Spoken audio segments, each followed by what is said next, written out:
8 মাস আগে পরিচয়।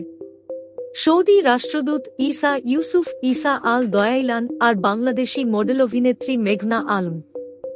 সম্প্রতি তাদের সম্পর্ক নিয়ে শুরু হয়েছে ব্যাপক আলোচনা। মেঘনা জানান, তাদের পরিচয় হয় সৌদি আরবের এক অনুষ্ঠানে।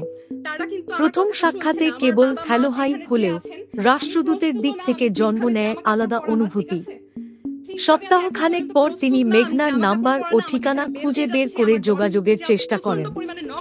প্রথমে মেঘনা ফোন রিসিভ না করলেও পরে পরিচিতদের মাধ্যমে রাষ্ট্রদূতের বার্তা পান। শুধু একটি কফি ডেটের অনুরোধ।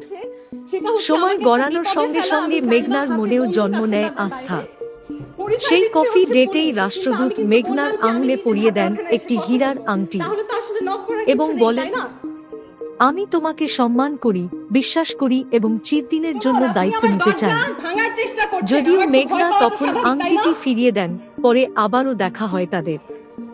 মেঘনা আলমের ভাষায়, আমাদের সম্পর্ক লুকানো ছিল না, বরং শুরু থেকেই খোলাখুলি ছিল।